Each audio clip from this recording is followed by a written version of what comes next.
नमस्कार, मैं श्रुति सिंह। स्वागत है आप सभी का इनसाइड झारखंड न्यूज के इस बुलेटिन में। चलिए जानते हैं आज की खबरों के बारे में। झारखंड के मुख्यमंत्री चंपई सोरेन पूर्व निर्धारित कार्यक्रम के तहत शुक्रवार को सरायकेला जिला के गम्हरिया प्रखंड अंतर्गत पैतृक गांव झिलिंगोड़ा पहुंचे। यहां मुख्यमंत्री ने विभिन्न कार्यक्रमों में शिरकत की। सबसे पहले मुख्यमंत्री जाहिर थान में पहुंचे और पूजा अर्चना की व बाहा पर्व में शामिल हुए। मुख्यमंत्री चंपई सोरेन का हेलीकॉप्टर झिलिंगोड़ा मैदान में बने हेलीपैड पर उतरा, जहां सरायकेला जिला पुलिस प्रशासन द्वारा उन्हें गार्ड ऑफ ऑनर दिया गया। इसके बाद मुख्यमंत्री अपने पैतृक आवास के पास स्थित जाहिर थान गए, जहां बाहा पर्व को लेकर पूजा अर्चना की। इसके बाद मुख्यमंत्री का काफिला कुल्लूडीह पहुंचा, जहां करोड़ों की लागत से नवनिर्मित जाहिर स्थान का मुख्यमंत्री चंपई सोरेन द्वारा फीता काटकर उद्घाटन किया गया। इस मौके पर आदिवासी पारंपरिक वेशभूषा में मौजूद ग्रामीणों ने मुख्यमंत्री का स्वागत किया। यहां मुख्यमंत्री ने पारंपरिक परिधान धारण कर प्रकृति पर्व बाहा बोंगा में पूजा अर्चना की। इस मौके पर मुख्यमंत्री ने कहा कि प्रकृति पर्व बाहा आदिवासी परंपरा संस्कृति का परिचायक है। प्रतिवर्ष इस पूजा का आयोजन कर हम अपने आराध्य के समक्ष आशीष नवाते हैं और नए कार्य की शुरुआत करते हैं। मुख्यमंत्री ने समस्त राज्य के लोगों को बाहा पर्व की शुभकामना दी। मौके पर मुख्य रूप से सचिव अरवा राजकमल, कोल्हान प्रमंडल के आयुक्त हरि कुमार केसरी, सरायकेला उपायुक्त एसपी समेत तमाम अधिकारी मौजूद थे। पूजा हो रहा है और इसी महा पूजा अवसर पर सभी को हमारा ओर से शुभकामना देता हूँ, ताकि हम लोग अपना परंपरा को बचाते हुए अपना देवी देवता जो है जाहराइयो मोड़े को लीटे गोसाए प्रणाम करके हम लोग अपना सुख शांति में रहे और झारखंड प्रदेश देशवासी में सुख शांति में रहे, यही शुभकामना। और इधर पश्चिमी सिंहभूम में सुरक्षा बलों ने एक बार फिर से नक्सलियों की मान में घुसकर गोला बारूद बरामद कर नक्सलियों के हिंसक मंसूबे को ध्वस्त कर दिया है। इस बार सफलता टोंटो थाना क्षेत्र के तुम्बाहाका, सरजोम्बुरु और प्रधान घाट के बीच जंगली पहाड़ी क्षेत्र में मिला है। यहाँ सुरक्षा बलों ने नक्सल विरोधी अभियान चलाकर सुरक्षा बलों को लक्षित कर उन्हें नुकसान पहुंचाने के उद्देश्य से नक्सलियों द्वारा पूर्व में लगाए गए 4 आईईडी बम, 2 हैंड ग्रेनाइड और 2 डेटोनेटर बरामद किया है। सुरक्षा बल की टीम में मौजूद बम निरोधक दस्ता की सहायता से विस्फोटकों को सुरक्षात्मक तरीके से उसी जगह विनष्ट कर दिया। नक्सली अपनी साजिश में कामयाब होते तो सुरक्षा बलों को भारी नुकसान हो सकता था, लेकिन पुलिस ने गुप्त सूचना पर नक्सली साजिश नाकाम कर दिया है। जिला पुलिस अधीक्षक आशुतोष शेखर ने बताया कि इलाके में अभी भी सुरक्षा बलों के द्वारा नक्सल विरोधी अभियान जारी है। पुलिस के मुताबिक इलाके में कई बड़े नक्सली नेता छुपे हुए हैं, जिसकी तलाश में पिछले कई महीनों से नक्सल विरोधी अभियान चलाया जा रहा है। इस अभियान में चाईबासा पुलिस, कोबरा के जवान, झारखंड जगुआर के जवान और सीआरपीएफ के जवान शामिल हैं। वहीं राज्यसभा के लिए भाजपा के निर्विरोध चुने गए सांसद प्रदीप वर्मा के नामांकन शपथ पत्र पर झामुमो ने सवाल उठाया। झामुमो ने प्रदीप वर्मा पर अपनी चल अचल संपत्ति का विवरण छिपाने का आरोप लगाया है। झामुमो कार्यालय में आयोजित प्रेस कॉन्फ्रेंस में पार्टी के महासचिव सुप्रियो भट्टाचार्य ने कहा कि प्रदीप वर्मा के उत्तर प्रदेश से लेकर यहां तक क्या क्या संपत्ति है, इसके सारे दस्तावेज पार्टी के पास हैं। लोकसभा चुनाव के बाद झामुमो आयोग से सभी दस्तावेजों के साथ मिलेगा और उनके निर्वाचन को चुनौती देगा। चुनाव का परिणाम पहले 21 मार्च को आना था, लेकिन 14 मार्च को ही परिणाम घोषित कर दिया गया। भाजपा के लिए संविधान कोई मायने नहीं रखता, ये लोग संविधान से इतर काम कर रहे हैं। अंधेरा थाने का महेशपुर में जो गेतलसूद वाला जो रास्ता है, वहां पर फार्म हाउस है, उसकी जिक्र नहीं है, लेकिन हमारे पास उसके डॉक्यूमेंट है।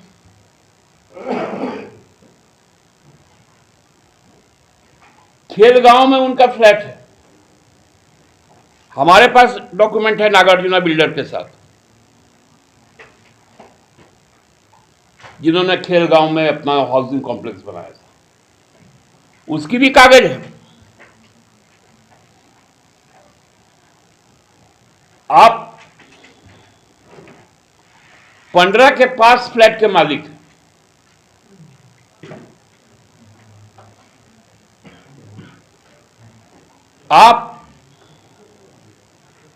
जो वहां पर जो दवाई दुकान है सरला बिरला के अंदर, वो भी आप ही का है। कई एनजीओ हैं, यहां अरगोड़ा में भी आपका भूखंड है, धनबाद में भी है, और 2 भूखंड तो आपका एक हो सकता है पैतृक हो, जो आजमगढ़ में है। लेकिन शानदार महल भी वहां पर आपके द्वारा एक खड़ा किया गया आजमगढ़ में। आपके डेड में आपने अपने आप को व्यवसायी बताया। आपके किसी डीड में आजमगढ़ का पता नहीं है। अपलोड हुआ तभी तो जानकारी मिला। तब उनके बहुत अच्छे अच्छे शुभचिंतक हैं जिन्होंने उनकी सारी संपत्ति का ब्यौरा हम लोगों को दिया कागज के साथ। बीजेपी के लोगों ने पहुंचाया, अब उनके बोले हैं। अब उनके जो शुभचिंतक हैं, हो सकता है कि कोई स्थानीय आदमी भाजपा का हो, क्योंकि ये तो बाहर ही है, वो राज्यसभा जाना चाहते हो, उनका हक मारा गया तो उन्होंने पहुंचा दिया। और इधर केंद्रीय कृषि मंत्री अर्जुन मुंडा ने गुरुवार को राष्ट्रीय कृषि उच्चतर प्रसंस्करण संस्था परिसर में अंतर्राष्ट्रीय स्तर की अत्याधुनिक शहद टेस्टिंग लैब, एकीकृत मधुमक्खी पालन विकास केंद्र, बांस संवर्धन परियोजना सहित अन्य परियोजनाओं का शिलान्यास किया। इसके साथ ही पूर्वी भारत में मीठी क्रांति के आगाज की शुरुआत हुई। केंद्रीय मंत्री अर्जुन मुंडा ने पूर्वी क्षेत्रों के किसानों के लिए शहद की खेती और उसके प्रसंस्करण को लेकर 5 कृषि विज्ञान केंद्रों का शिलान्यास किया।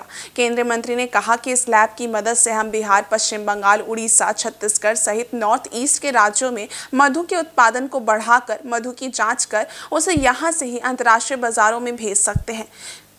अर्जुन मुंडा ने कहा कि अंतर्राष्ट्रीय स्तर के लैब का निर्माण 22 करोड़ रुपए से किया जाएगा। उन्होंने कहा कि ये लैब बेंगलुरु, गुजरात और हिसार के बाद देश का चौथा और पूर्वी क्षेत्र का पहला लैब होगा। इसके बनने से पूर्वी क्षेत्र को हनी हब के रूप में विकसित किया जा सकता है। शहद उत्पादक हजारों किसानों को घरेलू बाजार में विस्तार के साथ ही निर्यात के अवसर भी प्राप्त होंगे, जिससे उनका जीवन स्तर ऊंचा उठेगा। अर्जुन मुंडा ने कहा कि प्रधानमंत्री नरेंद्र मोदी के मार्गदर्शन में देश में कृषि एवं संबद्ध क्षेत्रों तथा किसानों को केंद्र सरकार सदैव प्राथमिकता देती रही है। कार्यक्रम में बड़ी संख्या में किसान तथा मधुमक्खी पालक शामिल हुए। राष्ट्रीय मधुमक्खी पालन एवं शहद मिशन तथा कृषि विज्ञान केंद्र खूंटी, रांची, गुमला, सिमडेगा, सरायकेला, पश्चिमी सिंहभूम सहित विभिन्न संस्थान इसमें सहभागी रहे। 40 से लेकर 1940 से 1960 के बीच में भारत में जो खाद्यान्न की कमी रही और उसके बाद 70 के दशक से प्रारंभ हुआ देश में अनाज पर आत्मनिर्भरता और उत्पादन कैसे बढ़े और देश में हरित क्रांति का एक नीति और शुभारंभ किया गया।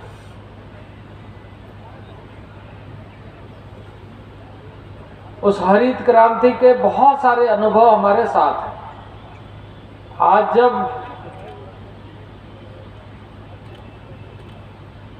21वीं सदी के द्वार पे खड़े होकर सोचते हैं, विचार करते हैं, तो हमारे सामने बहुत सारे ऐसे चित्र उभर कर सामने आते हैं जो एक तरफ हमें उत्साहित करता है तो दूसरे तरफ हतोत्साहित भी करता है।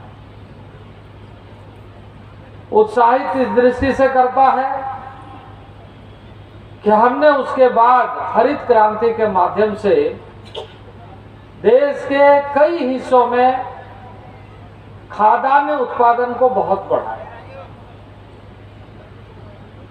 लेकिन इसके बावजूद भी उतनी आत्मनिर्भरता नहीं हो पाई थी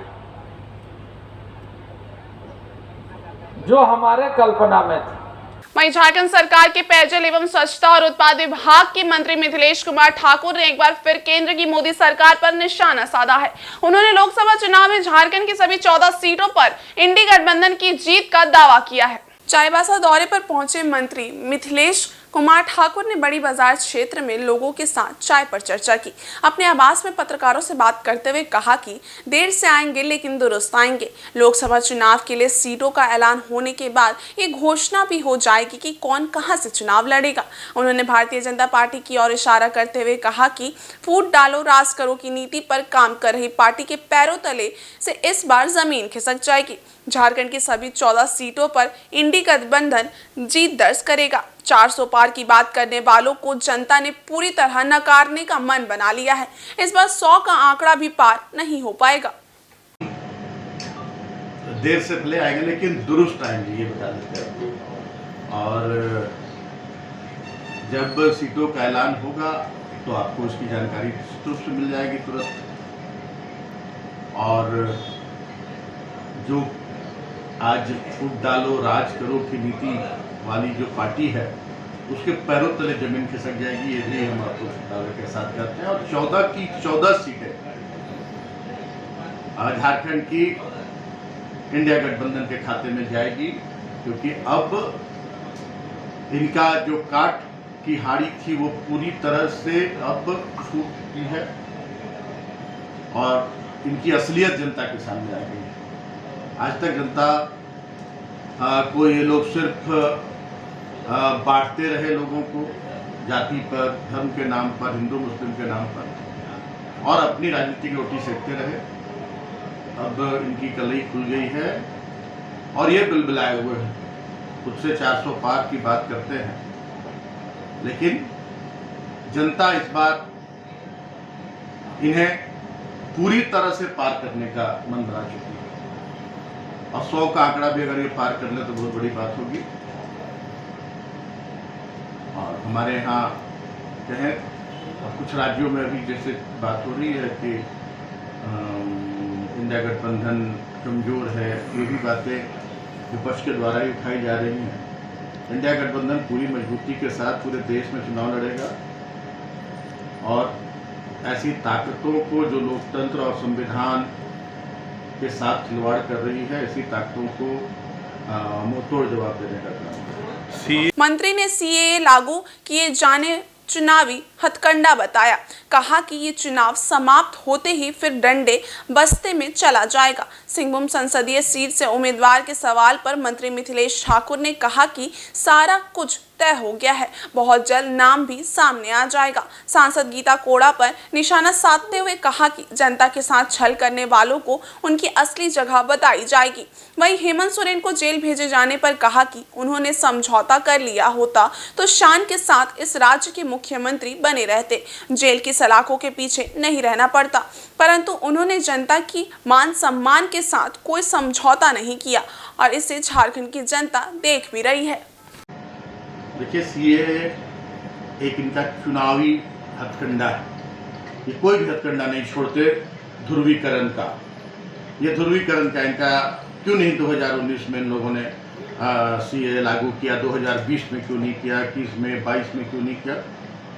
आज जब चुनाव का वक्त है तो ये फिर ध्रुवीकरण का काम कर रहे हैं, ये जनता के आंख में धूल झोंकने का काम कर रहे हैं। आप देखेंगे कि चुनाव समाप्त होगा और सीएए फिर चला जाएगा ठंडे बस्ते में। नहीं, उसमें आपत्तिजनक क्या है? वो बोलते हैं कि नागरिकता देने का कानून है, इसका विरोध नहीं होना चाहिए। तो ये कहूँगा कि जब हमारा देश सर्वधर्म समभाव का देश है, हमारा संविधान जब कहता है कि सभी को यहाँ समान रूप से रहने का अधिकार है, तो फिर जो हमारे शरणार्थी हैं उनके साथ भेदभाव क्यों? सभी शरणार्थियों को अधिकार मिलना चाहिए। जो प्रक्रिया है उसके अनुरूप सभी शरणार्थियों को। इसमें फिर वर्गीकरण क्यों? ये जवाब होना चाहिए। और पश्चिमी सिंहभूम जिले के हाटगम्हरिया थाना क्षेत्र में रांची से कीरूबुरू जा रही यात्रियों से भरी शक्तिपुंज बस रुइया मोड़ पर दुर्घटनाग्रस्त हो गई। बस में करीब 30 से अधिक यात्री सवार थे। घटना गुरुवार शाम 6 बजे की बताई जा रही है। दुर्घटना के बाद चालक और कंडक्टर मौके से फरार हो गए। इस बस दुर्घटना में बस में सवार 5 यात्री घायल हुए हैं, जिसमें से एक महिला की पीठ में गंभीर चोट आई है और वो बेहोशी की हालत में है। सभी घायलों को प्राथमिक स्वास्थ्य केंद्र हाटगम्हरिया में डॉक्टर लक्ष्मी हांसदा द्वारा प्राथमिक उपचार के बाद सदर अस्पताल रेफर कर दिया गया। घटना की जानकारी मिलने ही हाटगम्हरिया थाना प्रभारी घटनास्थल पहुंचे और सभी को नजदीकी स्वास्थ्य केंद्र पहुंचाया। इनमें से गंभीर चोट लीलमुनी को लगी है, जो कि बेहोशी की हालत में है और उसे रेफर कर दिया गया है। एक यात्री ने बताया कि चालक बस को काफी तेज गति से चला रहा था और मोबाइल में बात भी कर रहा था। तभी अचानक रुइया पहुंचने पर चालक का बस से नियंत्रण हट गया और बस 5 फीट गड्ढे में पड़कर सड़क किनारे पेड़ से जा टकराई। जोरदार टक्कर मारने के साथ ही बस के अगले हिस्से में बैठे यात्री बस का शीशा तोड़कर बाहर गिर गए।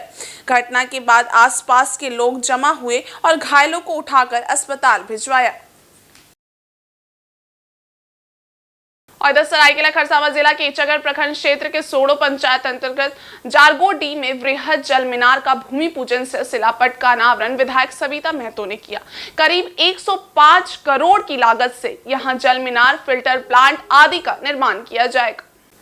इस जल मीनार से सोड़ो, लेपाटान, टीकर, सीतू पंचायत सहित 6 पंचायतों के 75 गांव में पेय जलापूर्ति की जाएगी। 7.2 MLD क्षमता वाले इस जल मीनार से हर घर नल जल योजना के तहत घर घर शुद्ध पेयजल आपूर्ति करने का लक्ष्य रखा गया है। विधायक सविता महतो ने बताया कि ग्रामीण जलापूर्ति योजना के तहत सोड़ो टोला जारगोड़ाडीह में वृहद जल मीनार का पूर्व मुख्यमंत्री हेमंत सोरेन के द्वारा ऑनलाइन शिलान्यास किया गया था, जिसका भूमि पूजन कर शिलापट का अनावरण किया गया है। उन्होंने कहा कि इस जल मीनार का निर्माण हो जाने से 6 पंचायतों के 75 गांव में रहने वाले लोगों को लाभ मिलेगा। इसके निर्माण में 1 वर्ष लगेंगे। मौके पर जिला परिषद सदस्य सुभाषिनी देवी, मुखिया नयन सिंह मुंडा सहित सैकड़ों लोग उपस्थित थे।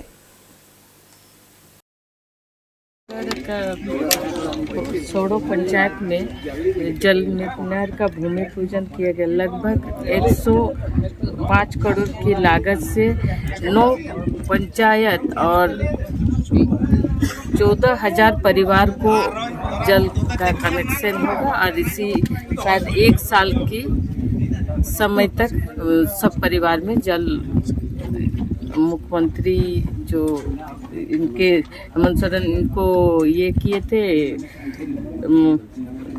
ऑनलाइन शिलान्यास किए थे, उसी का आज भूमि पूजन। और मुख्यमंत्री के आगमन से पहले पोटका की भुमरी में नवकुंज कीर्तन को लेकर भव्य कलश यात्रा निकाली गई। इस दौरान पूरे गांव एवं आसपास के ग्रामीण भक्ति में डूबे रहे। कार्यक्रम में मुख्यमंत्री चंपई सोरेन भी शिरकत करेंगे।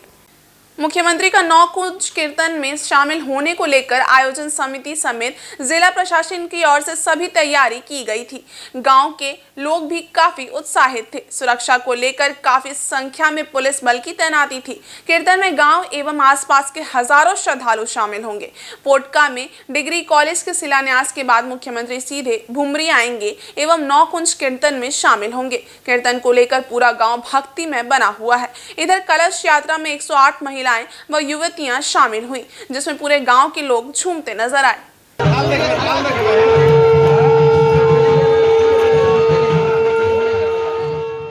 वहीं पूर्वी सिंहभूम जिले के डुमरिया प्रखंड में स्वाभिमान परियोजना के तहत 7 वनों उत्पादन प्रसंस्करण केंद्र निर्माण का भूमि पूजन किया गया। इसके निर्माण से ग्रामीण महिलाओं को रोजगार उपलब्ध होगा, साथ ही महिलाएं स्वावलंबी बनेंगी। स्वाभिमान परियोजना के तहत डुमरिया प्रखंड के करनसाई गांव में शुक्रवार को वनों उत्पाद प्रसंस्करण केंद्र निर्माण का भूमि पूजन कार्यक्रम आयोजित हुआ। इस मौके पर मुख्य अतिथि के रूप में जिला पार्षद पार्वती मुंडा एवं विशिष्ट अतिथि के रूप में समाज सेवी डॉक्टर बबलू सुंडे उपस्थित थे। अतिथियों ने पूजा पाठ कर प्रखंड में बनने वाले 7 वनों उत्पाद प्रसंस्करण केंद्र का भूमि पूजन किया। पुजारी ने विधि विधान से पूजा संपन्न कराई।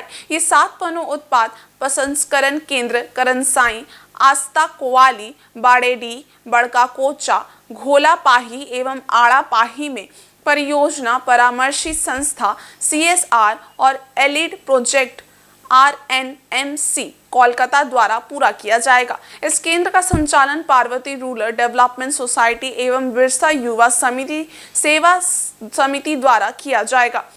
इस सातों केंद्र में लगभग 3 से 4 हजार महिलाओं को प्रत्यक्ष या अप्रत्यक्ष रूप से रोजगार मिलेगा, जिससे महिलाएं स्वावलंबी बनेंगी। ये इस इलाके का एकमात्र वन उत्पाद प्रोसेसिंग यूनिट बनेगा। जितने भी पहाड़ी क्षेत्र के जितने भी वन उत्पाद है उसका एक प्रसंस्करण सूक्ष्म उद्यम स्थापना करने के लिए ये आज भूमि पूजन है।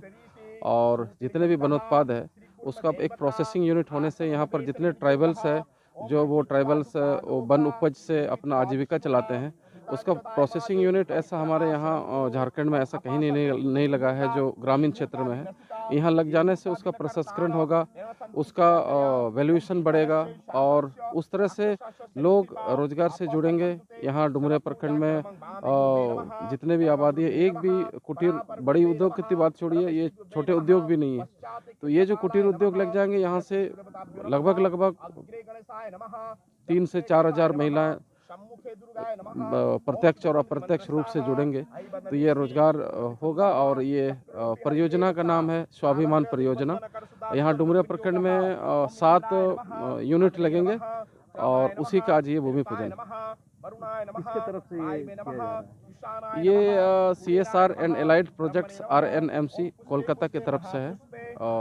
और यहाँ पर जो डुमरिया में इनका जो रन होगा एक इंस्टीट्यूट संस्था के जरिए वो पार्वती रूरल डेवलपमेंट और श्री साई परिवार चाईबासा की ओर से शहर के गांधी मैदान में 17वां साई महोत्सव का आयोजन किया गया। इस दौरान साई बाबा की पूजा अर्चना की गई और भव्य पालकी यात्रा निकाली गई। वहीं विशाल भंडारा का भी आयोजन किया गया, जिसमें बड़ी संख्या में श्रद्धालु प्रसाद ग्रहण करने पहुंचे। झारखंड सरकार के मंत्री मिथिलेश कुमार ठाकुर और उद्योगपति सह समाज सेवी मुकुंद रोंगटा भी साईं बाबा के दरबार में पहुंचे और पूजा अर्चना करने के बाद प्रसाद ग्रहण किया। इस दौरान श्री साईं परिवार चाईबासा के अध्यक्ष शिवदास डे और सचिव भरत राठौर, अमित ठाकुर सहित अन्य लोग इस दौरान मौजूद थे। चाईबासा के गांधी मैदान से साईं बाबा की विशाल पालकी शोभा यात्रा निकाली गई, जिसमें बड़ी संख्या में साईं भक्तों ने हिस्सा लिया। छऊ कलाकारों ने अपनी कला का प्रदर्शन किया।